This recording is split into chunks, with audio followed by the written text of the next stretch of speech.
This is the Nomad Futurist podcast, a podcast about the evolution of technology, society, and transformation. Connect with us, share your thoughts with us at nomadfuturist.com. Let's get this started. Here are Phil and Nabil. Hello. Welcome to Nomad Futurist. This is your co-host, Nabil Mahmood, currently out of New York City. Co-host Philip Koblenz from Montclair, New Jersey.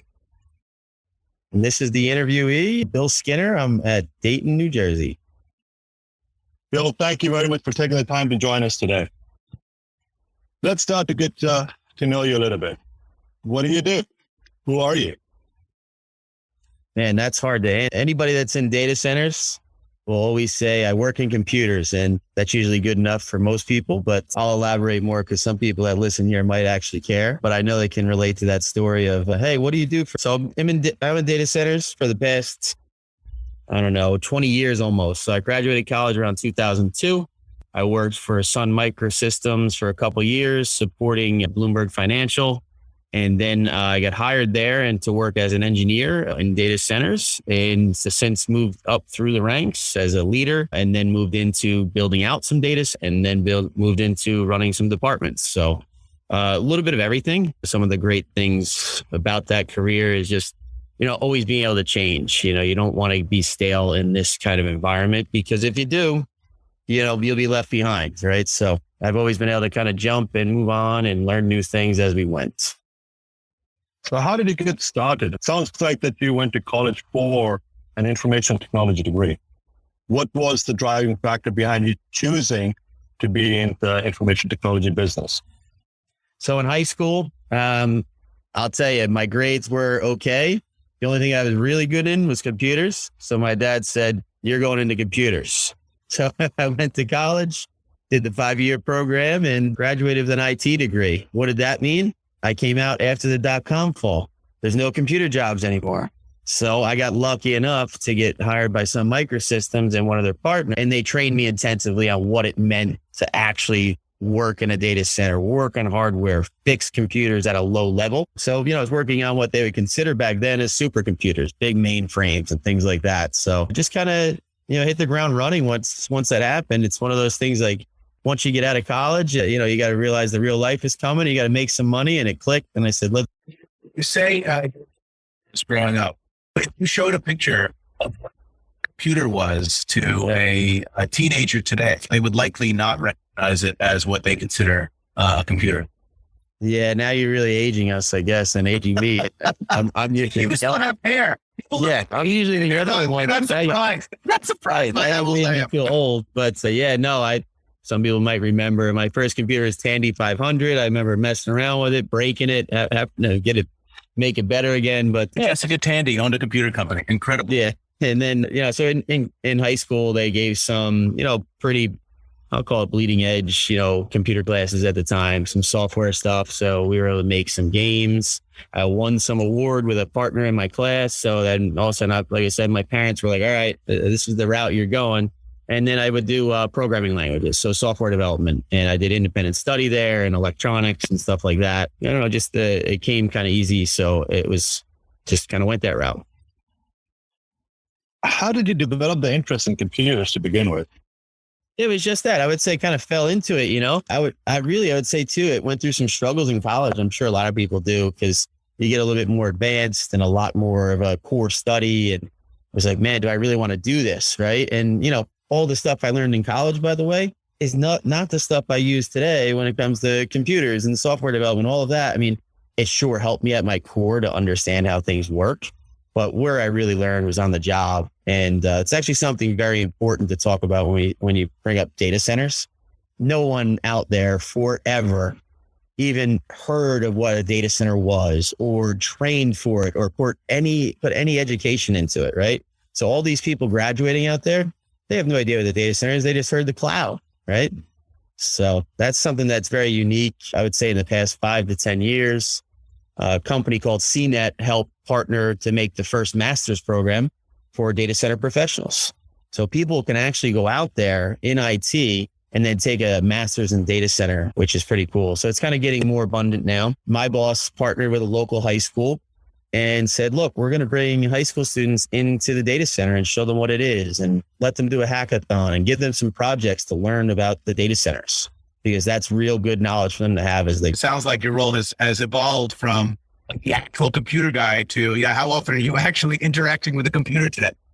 Yeah, some of my colleagues will laugh and they'll say, hey, when's the last time you were in the data center? Does your badge still work? That kind of thing, Absolutely. Once you get to be like, mid-level management and all of that, you kind of get on the floor less. Really, my passion is leadership at this point and, really growing people and helping them succeed, growing the department. I'll say one thing that I've always been good at is looking at a problem and being able to come up with some solutions to it. And I still have found value in that. My boss still sees value in that.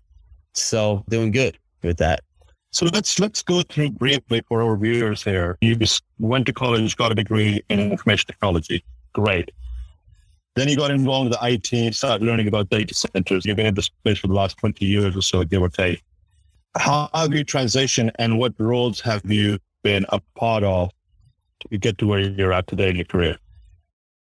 Yeah. So, data centers are 24/7, 365, right? They're never down. And basically I was on the shift as an engineer first starting out. And then I became a leader after probably 7 or 8 years on the weekends. So I had to work every weekend, freshly married, and it was tough. Family life's hard when you got to do that kind of thing. Then in order to get a promotion, I went to New York City and I sacrificed life again because it was 2.5 hour drive in and out, down in Tom's River on the Jersey Shore. So that's always fun, especially in the summer with traffic and things like that. But, it set me up in a spot where I was able to have more impact, right? And that's what I always strive for. I didn't necessarily have the most experience when I got that job, but I said to my boss and during the interview to others, I said, I really want to have more impact. I want to be put in a role where I can help drive things and help deliver new solutions.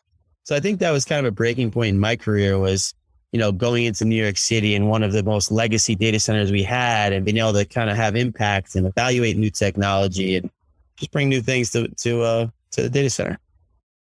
What elements have you touched? Sounds like you were in operations, process management, sounds like organization change management and leadership is your gig. What elements have you touched, within this space? And the reason why I'm asking this question, and I constantly say this, that we are the largest, smallest industry with the most verticals in our space. So for our listeners, continue to just expand on that. In the last 20 years of your career, what elements and or verticals have you touched? Sure. Yeah. And it's, that's actually a super interesting topic because there is so many, and I agree with you 100%, right? You have everything between, hey, what's a cabinet, right? That you rack servers in and the expertise with that. What's the power? What's the server? What's airflow and cooling? What is the facilities piece of it, right? How does the power work, the backup power, the battery, all of those things? Like I said before, when I went to college, no one told me I'd have to be an electrical engineer to do my job, but I had to learn a bunch about that, So I would say, with this job, my boss has always challenged us and he's got a great vision to say, look, we're not just a smart hands. If you've heard of smart hands before, I'll define it a little bit. It's you get a ticket, they tell you to go swap a hard drive, you walk out there, you swap a hard drive, you come back to your desk and you process the paperwork, right? He said, no, we're going to know a little bit about everything and be kind of a jack of all trades in the IT industry. So he challenged us to learn it all. And I'll say, we touched every bit of those verticals and we bugged people who didn't want to be bugged and challenged because we were educated and we were able to do that. So it's been it's really great success story there, I think. I think and it's something we preach all the time, like this idea of, instead of compartmentalizing employees within an organization, give them exposure to all the various pieces of, an IT organization, the business part of it and all that, because notwithstanding the fact that the data center is an incredible place to be impactful, you're not just pushing papers and manipulating spreadsheets, you're actually doing things that you can see the impact of in real time. And you're actually helping things that you can see, and that then there's something really compelling about how tangible that all is. It's the people that work in an area of their business where they understand the impact on other areas are inherently happier and more productive because, they're not just robotic about what they do. They understand that, the business process that requires the type of compute that requires the type of power that requires the type of cooling that requires the specific type of cabinet and all the elements within that cabinet that make that entire process operate efficiently is to the right, type of person fascinated. And if you're fascinated by what you're doing, you're actually going to be more successful at it and go further. Wow, you really do know some stuff about this industry, huh? I've earned this hairline. No, you really. I was going to the stripes. Yeah, he definitely sounds like you understand. Really, so I lived that too. Because look, there's a contrarian view of that, right?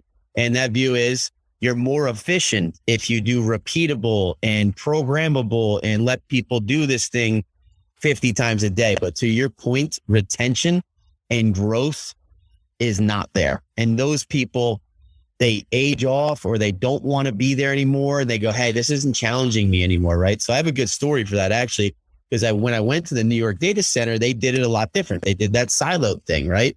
And my boss's boss had challenged me when I got the job to get rid of the silos. And I talked to one of the individuals and he goes, Bill, I'm just not challenged here anymore. I really don't have fun at the job. And this person was super smart.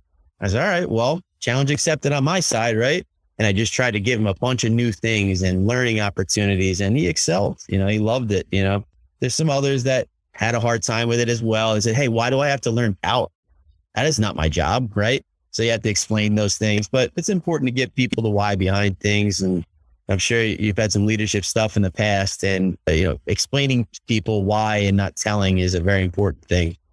Being a technologist that you are today and in the industry that you are, how do you keep up with the constant evolution, the constant change that we have been experiencing for the last 5 to 10 years? It's a good question. I would say one of the we do a few things, right? So we'll talk to all of our vendors out there, right? And we get technology roadmaps, 3-5 years out. That way we can kind of stay ahead of that curve. Right? You go out there and you go, hey, what's coming? What should we be learning? What should we be addressing? Right? Never hire for what you need today, hire for what you need tomorrow. Right? And then growing the team so that, you're putting a different skill set and diversity. So things like that, I think have been really key to our success in those pieces, but also training. Our company and my boss are big proponents of training. So as much as we can do to keep people up to speed and be the best of the best, that's what we do. We have every week internal training that people log in twice a day to catch up on seminars that we built internally. So just making sure that people have that opportunity. And also we challenge our people to take that opportunity and bring that to the teams too. So. You've been there for 20 years. You talk about, obviously, staying on top of things in the data center space. And one thing I'm always struck by, because I'm a legacy facility guy, right? I'm the guy you come to if you have a really old site and you want to put lipstick on a pig and make it feel like a fresh site. And the underlying technology that runs infrastructure has not really largely changed that much over the course of the last 20 years, right? It's copper touching copper. It's glass touching glass. It's large air-conditioned rooms with various types of redundant power, et cetera. What areas have you found more specifically within those realms of the data center that have evolved in ways that have either surprised you or kept you on your toes? Well, I'll answer it 2 ways. The first part is I'll tell you some of the things that we've done that were unique and were kind of cutting edge. And then I'll talk about some of the other pieces where we've kind of explored so we can see what we need to do. So I'll give you an example of fiber. We had a product back in the day where you'd have to do the fibers and get the heads on. We moved over to splicing at one point, which is a new technology to us, but a lot of people in the, I'll call it field, right? Where they do it under the sewers and, all the connectivity around the world, they're doing it there, but not at data centers and things like that. In case you're wondering, folks, all of your is running pretty close to where your poop is running. Yeah, exactly. Good point. But anyway, so that's one technology we picked up. And then, as we went on, we partnered with a lot of different people out there. So our CTO at the time knew a bunch of people in the areas of what we do, right? So we would meet up as a team and catch up and say, hey, what are you seeing in industry? What should we be looking for? What are you seeing, right? So things like active optics and direct attached cable. and then generic optics, where you don't have to pay the top vendor in the world for their specific gold, best thing.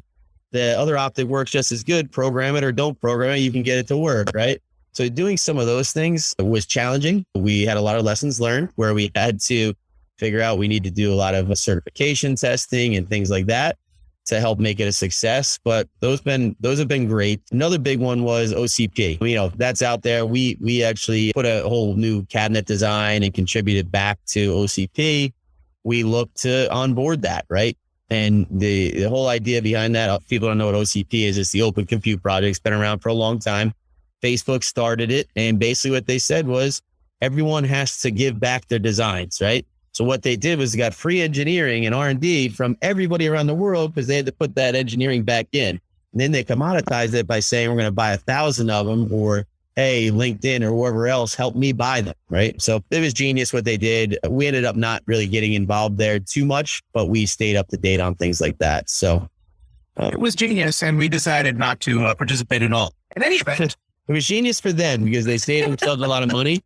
But look, those, we call it like the Super 8, I think it is now, or whatever. They buy the 90% of the technology out there, right? So they have those big commoditized budgets where they do it deep and cheap for. So they also have a great set of motels near rest stops. You find the data center industry to be more cordial than other industries. I see it from a networking perspective.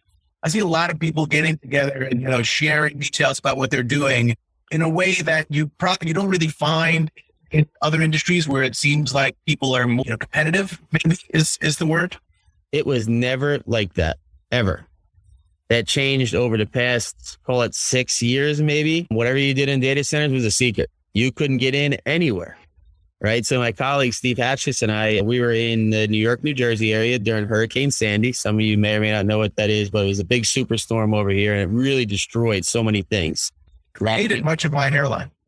Yeah. Okay. So you definitely experienced it as well. I was in New York City at the time, right? And people went down. The streets were flooded, right? So we said, we belong to AFCOM, was the industry professionals for data centers around the country and world, right? And there was no chapter that was meeting. We said, how is no one out there meeting during such a crisis to talk about some of the problems we encountered and stuff? So anyway, we relaunched the chapter about 7 or 8 years ago, or maybe 9 now. I can't even keep track. And what we did was we incorporated that education and that networking. And to your point, Philip, we really stressed the networking piece, right? Because you get people out, you make sure you have some food and some cocktail hour and just have people be able to stay and linger where people tend to just get out of there, right? So building those relationships. And then one of the things we pride ourselves on, we're getting data center tours. So we try and host at all of the different data centers in the areas so we can get those tours through places. And to your point before was, it's not secret, right? Let's see how you're doing it. Are we doing it different? Are you doing it better? Let's compare notes, right? So, but yeah, that's been. Could you talk a little bit about AFCOM? What AFCOM is? Wait, Bill, my God. Really trouble. Know how to do it there, bud. Yeah, no. So AFCOM, like I said, it's been around for a real long time. I couldn't tell you how long. People sometimes ask me, what does AFCOM stand for? I ask the originator, I don't know what it stands for. It's a name that somebody can eat with. So who knows, but it's all about data center professionals. So that's like we could have a challenge to our audience. Good. Name AFCOM. What does AFCOM stand for? Let's do it. A contest. It's like we used to have a cabinet vendor called AFCO. Right. And then AFCOM, so everyone get it confused. But there's another one out there called 7x24, and they focus on facilities, very much so, right? And they're great. And AFCOM focused more on the IT side. So that was kind of like they were partnering up almost. They didn't partner, but for us in the industry, we can go to both and learn different things. So basically AFCOM did for a long time, data center world, sometimes 2 years, sometimes around the world they would do. Now they're down to 1 a year. And we actually just had it in Austin, Texas. You go down there and you meet up and there's a conference for the week and they do a ton of education. They got a great expo hall, great networking. This year we did some data center tours. And then the local chapters around the country help drive participation. So we all volunteer our time to help them and the industry get educated on things. So we'll meet once a quarter and just bring the local crowd who are AFCOM members and sometimes not to events and learn more about what's going on in the industry. So I'll just drop in a quick appreciation for AFCOM over here. They have been absolutely phenomenal in working and collaborating with us at Nomad Futurist. And the focus for both of the organizations is to help advance data center IT infrastructure professionals and encourage the younger generation to come in our space. Thank you for being an advocate for us in the New Jersey, New York area. You're officially a Nomad Futurist advocate. Thank you very much for that. And all of your support in spreading the word. And, thank you for your chapter as well for letting us be a part of this journey together. Staring it into a little bit of a different direction, we want to get to know you just a little bit more on a technical level as well. So you went to school, got your degree in information technology. You've been in the space for the last 20 years. What gets you excited? I mean, what kind of industry stuff are you looking at? And, what gets you the juices flowing as it entails to innovation that you have seen over the last 20 years in this space? Well, first, let me say, give it back to you guys. Thank you for doing something so unique and bringing this to the industry.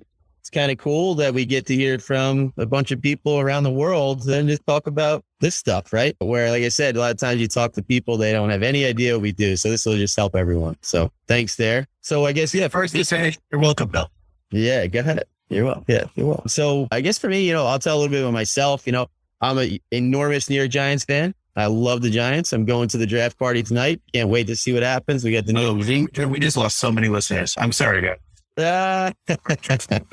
Hey, listen, we beat the Patriots twice. Everyone should be happy. Sorry, Brady still doesn't like Eli, but and I like the golf. Wouldn't say I'm great at it, but I definitely enjoy getting out there. We're doing a pretty large golf outing with about 150 golfers on Monday for AFCOM. So that's pretty successful and a lot of fun. As far as what I'm really, looking forward to in industry and doing things that I look into is really around leadership and growing the team and expanding my expertise to help people grow, so less about technology nowadays, because I have smart people that work for me that should be smarter than me and I let them make those good decisions now, not that I'm, slacking off and not looking at anything, but you got to empower your people to do that stuff. So I really try and focus on helping them grow more than anything. So what do you think are some of the biggest challenges as an industry that we are facing? Power.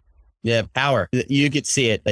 Moore's law is going away almost, and the servers and compute out there, the power is rising at a drastic rate in comparison to what we can cool and fill a room with, right? And so that's where you got to get creative and stay up to speed on what's the next solution, right? Where are we going as an industry? I've seen some different data centers out there, very unique. Some of those, like I said, those big ones that are out there, and they're doing some cool stuff to, free air cool, liquid cool. So yeah, we're researching that now. That's pretty fun actually, just to get into. Like I said, it's not my expertise anymore, but of course, I'm still an expert in it and I like it. So I keep up to date with the team on it. So I think it's, when you have like a good pipeline of folks coming in, we started a podcast and it's go to these events, and I love that nobody takes, as anyone that's connected to me on LinkedIn, better selfies. So, I love going to those events. But one of the things we identified was that the average age of the attendee to these events in our industry continues to increase, present company included. So unfortunately, do you see a lot of, interest from, the younger generation coming into your space, not just, oh, cool, it's a data center, let me come in, but actually like coming into your organization, particularly as it relates to infrastructure, not just a terminal of some unknown name? Yeah, I'll say, definitely two things there. So one, we have a contractor program that we enlist. So we bring people in off the street who may not have a lot of experience. So that's kind of junior. And it doesn't matter about the age at that point or whatever they, apply. I would say you're getting a good mix of, just people coming out of college really is more the experience there. And that could be people going back to college or just getting out from high school and going to college. Are college degrees required? No, that's not necessarily required. Smart people are smart, right? We do a lot of training on the job, like I said, because remember what I told you is college degrees don't train for data centers, right? So we found some good people that literally were high school degree, and some of the best people I know here have succeeded that way. But, not really required that much, but they have to have proven knowledge. So in order to get hired, you can't just have someone who we have to teach everything to. But that's been a great success for us, right? So we have these contractors who help us. They'll subsidize some of the work for us. And then if they don't succeed, they go on to other things, and some that do succeed, we hire, right? And then there's another program we use, which is hiring our heroes. So we've been using that as well with some veterans coming out of the military and learning a bunch about technology, or maybe even like project management and other things. When I was at Data Center World, actually, I got to meet, what was the gentleman's name? Kirk Opel from Overwatch. So a future participant in the Nomad Futurist podcast. Yeah, there you go. Shout out. Tag him online. But he runs a similar program where he hires veterans and he certifies them in data center professional certifications, and then gets them jobs somewhere else. So we're looking to partner there as well. So all the avenues. Well, that's outstanding. Well, thank you for giving back to the community. What's next for Bill? You have had a phenomenal career. Sounds like you are enjoying it. What's next besides running for office? Well, like I said, the AFCOM thing is pretty rewarding. I didn't mention that we became a nonprofit pretty much immediately after we started the chapter back up, and I've got a great team on the board. Definitely shout out to all of them. I can't list all of them in one, but a lot of work goes in volunteering. But we've been able to give back, over $100,000 to the community. And that's something that I really enjoy. So philanthropic efforts, getting more involved there. I'm really enjoying that piece, not only with AFCOM, but as far as the industry goes and what I'm doing, as long as I'm being challenged and I'm able to have impact here, I'm going to be here. Whether that means I get some new teams or I do a new role, that's to be determined. But the great thing about where I'm at now is I can always grow, and the company has shown me that I can go on to other things and learn new things and keep moving, right? So I've never felt stale here, and that's the most important part, I think, for everyone out there listening. Make sure you're not bored, right? Because then you won't be having fun and you won't do good. No question. I think those are great words. If you had to touch on a couple of those characteristics that made you successful, that you think, if you're a younger person listening to this podcast, if you are, the younger Bill Skinner was at school in high school that you wish you had known if you were that age. After college. When I was a professor. What would you tell your elementary school self when you got into junior high? No, from now, after college, yes, after. No, I do talk to some people now, right? I've mentored a bunch of people here, and a lot of them have really done great. And what I tell them, and I try and remind them too, even now, I just told this to someone the other day who's successful here. And I said, don't forget how you got there and why. You got there because you're persistent. That's the key word there, right? Once you bring something up, make sure you follow up. Make sure you get it done. Make sure you come up with a solution. You're not the person who says, hey, this is broke, but I'm going to walk away from it, right? So being persistent is one of the key things that I did throughout my entire career. And then the other part is, if it makes you uncomfortable, go out there and learn a lot more about it, because you don't want to be that person who steps back in an outage or in a crisis where you don't know what's going on because you never challenge yourself to learn it. So I never wanted to be that person in the room where I got challenged with something and I said, I don't know how to do that. And if I did, I said I didn't, but then sure enough, the next time I knew a bunch about it. So. Thank you very much for taking the time to join us today. This has been absolutely phenomenal. Really enjoyed to get to know you, like meet you in person in New York City. And I've been wanting to do this for a long time. Live from New York City. This is Nomad Futurist. Thank you very much, ladies and gentlemen. This was Bill Skinner. Thanks, everybody. I appreciate it. Notwithstanding the fact that you're a Giants fan, thank you so much for being here. No problem. This has been great. Nothing lasts forever. Markets will come back, currencies will rebound, businesses will go on, and we'll all move on. That could happen next week, next month, or next year. I'm confident that those who prepare rather than panic will come out of this stronger. Thank you for joining us. This has been brought to you by Nomad Futurist. Check us online at nomadfuturist.com.